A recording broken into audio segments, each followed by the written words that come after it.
Hello, everyone. My name is Ishmael Perez, and I am trying something different today. I'm actually broadcasting on all my different platforms. I want to welcome my YouTube family. I want to welcome my Instagram family. I want to welcome my Facebook family, my Twitter family. If you guys could hear me on Twitter, and also my TikTok family. So I want to welcome everyone for being here. This is, I know I didn't notify anybody. It wasn't planned. It wasn't scheduled. But I'm trying something new so that I could get my message to as many people as possible when I do go live. It's not fair that only one platform gets to go live when I go, to see me when I go live, but I believe that every platform should be included. Now, I do have a message that I want to share with you guys today. Understand that life is a mirror. So when you understand the principle of the mirror effect, you realize that the reason why certain people are the way they are, it's not because of us, it's because of them. So the best way to react, I guess the best way to handle any situation like that is through love. So my message to everyone on here right now is approach everything through love. And what I mean by that is always be the better person in every situation. Sometimes we take things personal, but we fail to realize that everything in life is a reflection of what's going on within ourselves. So when we start to consider that, we come to the understanding that it's not really about, when it comes to people, it's not really about what they say to us or how they want to make us feel, if they want to, be negative towards us. It's really about how we react. So again, the message is to react with love. Approach everything through love, and most importantly, understand that it's not really you, it's them. Okay? So with that in mind, it's also important to reflect, to do introspect work, to go within. Every day I ask myself at the end of the day, did I go about it the right way when it comes to my daily activities, my daily interactions? I always kind of self-examine myself every night before I go to sleep to see if I acted, if I reacted in the right way with everybody that I came across with everything that I did throughout the day, in order to improve myself, the next day. So self-reflection is key, technically, and that's even more important than the law of attraction, because when it really comes down to it, is it's really how you really feel and believe it within yourself, and what you think about yourself that reflects to you right back, right, from the universe. It's really a reflection of what's going on in here. So there are these two different realities, right? There is the manifest world, which is the external world, which is the emergent world, which is the world that is constantly changing, is finite. And then there is the inner world, and that is the world that is the unmanifest, that is eternal, that is, has no beginning or end. And so what I'm trying to say is that the outer world, as proven through quantum physics, is always the reflection of the inner world and what's going on within ourselves. All right, so what I want to do is, since I have everyone here at this time, I would like to do a few-minute meditation so that we could use our collective focus to really just raise the entire frequency of the planet. All right, guys? Raise the entire frequency of the planet and bring in the new heaven on earth. All right, so let's anchor in that God source energy. So at this point, let's all relax. Let's sit in a comfortable position and just take a few deep breaths. Inhaling with your nose and exhaling with your mouth.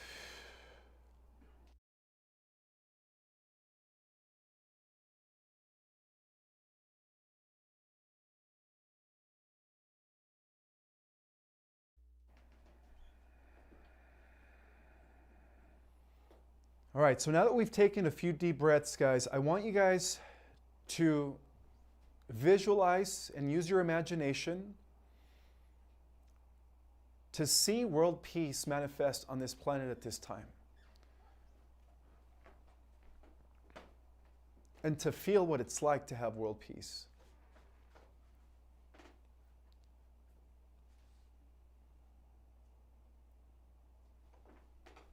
Not only world peace, but let's also visualize and feel what it's like to see everyone on this planet work in harmony and in cooperation.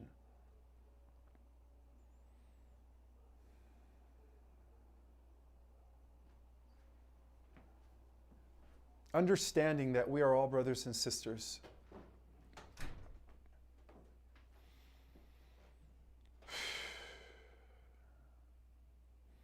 Now let's take all that collective energy and concentrate it in the Middle East.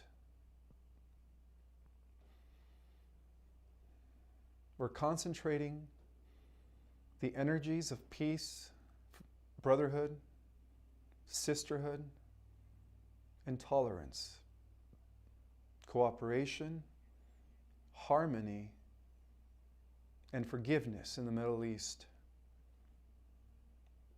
And we anchor that in the Middle East. Now, we also closed the portal that they're trying to open to let something bad in, and we keep it sealed. It's not going to happen, not under our watch. This planet is ours now.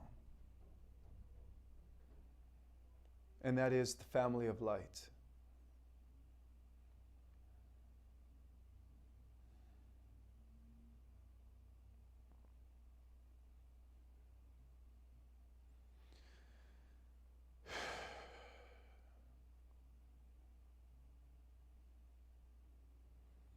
Now let's all collectively connect with the heart of the earth at the center, also known as the inner sun.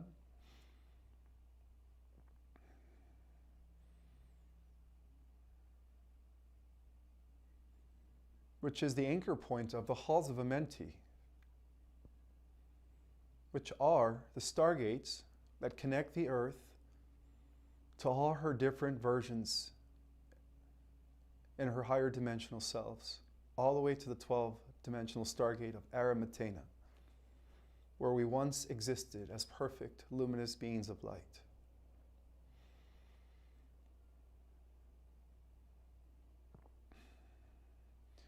And as we do so, we begin the integration process by anchoring all of Mother Earth's higher dimensional selves and versions. So we first integrate with the Terra Earth to ground dimensions 4, 5, and 6 through our bodies into the core of the earth.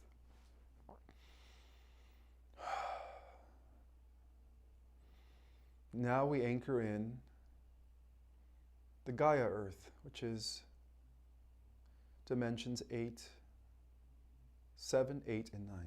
Dimensions 7, 8, and 9. And we anchor that as well through our bodies into the core of the earth.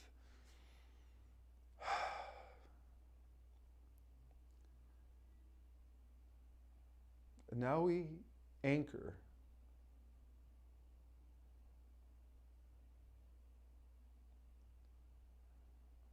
Avion Earth, which is dimensions 10, 11, and 12. Restoring the original homeworld, but this time in anchoring the new Avion, the new Lyra, here on this planet, in her 8th dimension.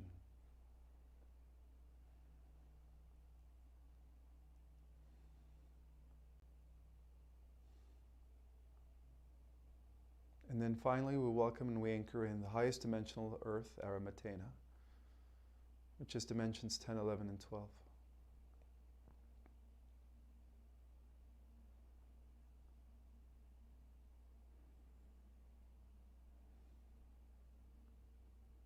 And the oversoul of the earth, of course, is Sophia. We also bring forth Sophia.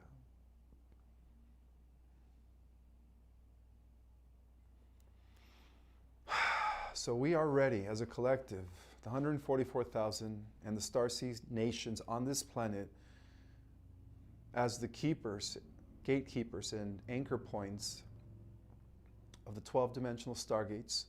We are now ready to open them to experience a critical mass and the ascension of all good people.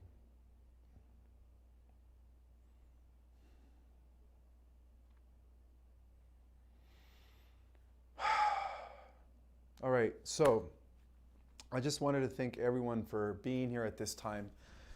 I am so glad that I have the opportunity to stream on all platforms in order to reach as many people as possible.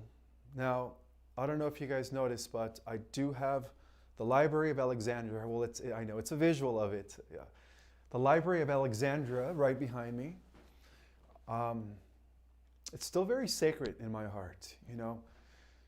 You know how many volumes of knowledge, of records, not only that were written by the community members of the Essene community of Qumran, the ancient Druids, the Celts, the ancient mystics of Egypt, as well as the high priest and priestess that left their own, records.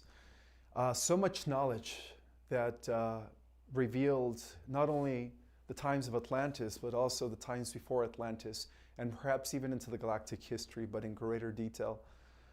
All that knowledge went up in flames.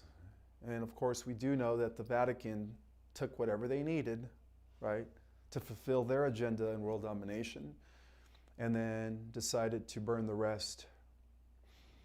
And I just want to acknowledge and honor Hypatia, who was the last of the keepers of the Library of Alexandria. The Library of Alexandria had all the records and all the knowledge needed to establish the 7th Golden Age.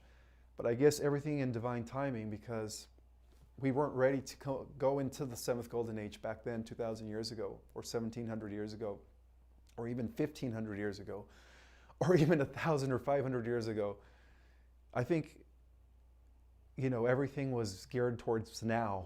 But the whole point is, I do want to acknowledge Hypatia for being brave and for doing her part in the maintenance and preservation of the ancient Library of Alexandria,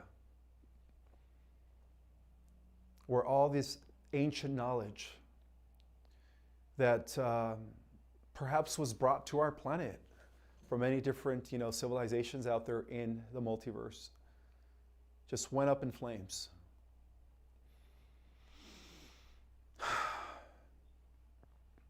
We honor the Brotherhood of Light. We honor people like Joan of Arc.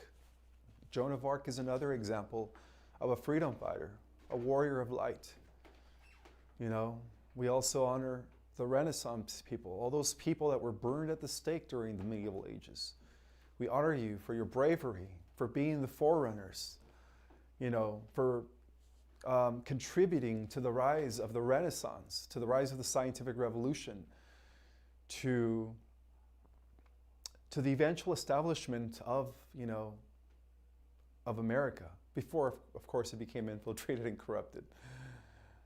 But I honor everyone, that was a member of the Brotherhood and Sisterhood of Light, who sacrificed themselves for the better of humanity, for the collective.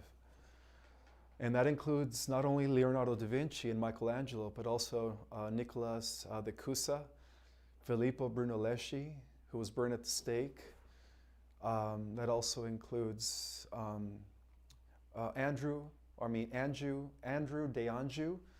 I know these are names that we're not familiar with, but these are the real scientists. They were all like Tesla. They all thought about different dimensions. They all talked about different worlds. They all talked about different levels of reality, and they knew that we weren't alone in the universe. And yet they were killed. They were burned at the stake for trying to incorporate the spiritual, right, the spiritual sciences and stuff during those days. And I also acknowledge all the women that were burned at the stake, for accused of being witches when they were actually healers, herbalists, women that would work together with the fae, the fairies, in order to help preserve and build the ecosystem, that understood their connection to the divine, right? All the Gnostics, the real Christians, by the way, the Gnostics were the real Christians. The Gnostics believed in having a direct relationship with Creator Source. They understood the higher self. They understood our holy divine inner Christ. And they were also great, healers. They understood healing modalities using, their hands. They understood about the chakra systems, the energy bodies, our light body. They understood ascension. And yet, a lot of them were killed.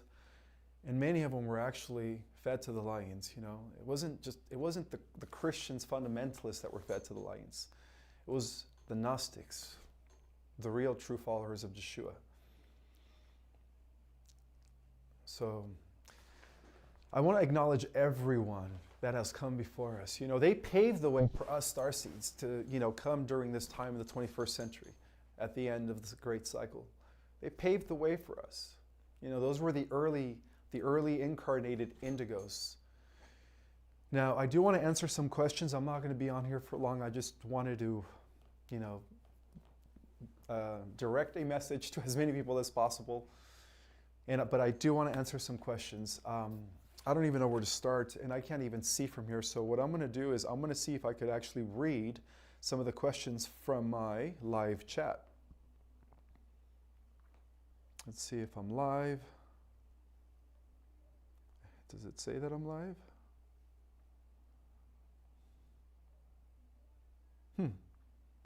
All right, so how can I read the questions? I'm trying to read some questions here. All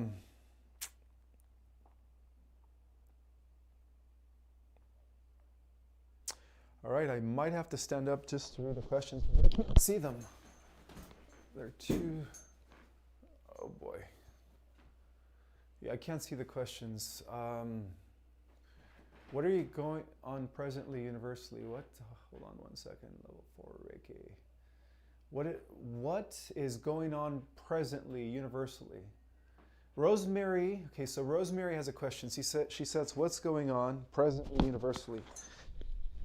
If you're talking just about the Earth or the entire universe, what's happening is that this whole war against evil that originated actually in the 11.5 dimension is now coming to an end here in our world.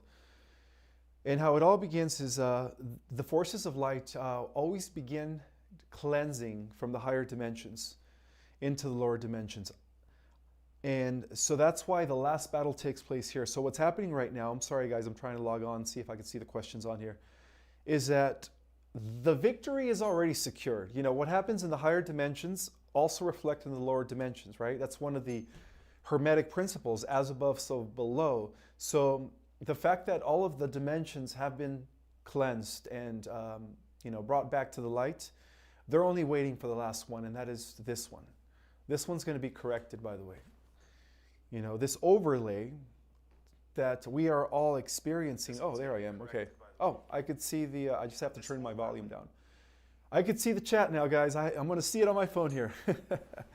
So yeah, this veil that they imposed on us through holographic inserts, right, which was conducted by the negative extraterrestrials. They have the technology to insert reality in order to have the collective experience that. And that explains, of course, everything that has been part of a script, right? It's almost like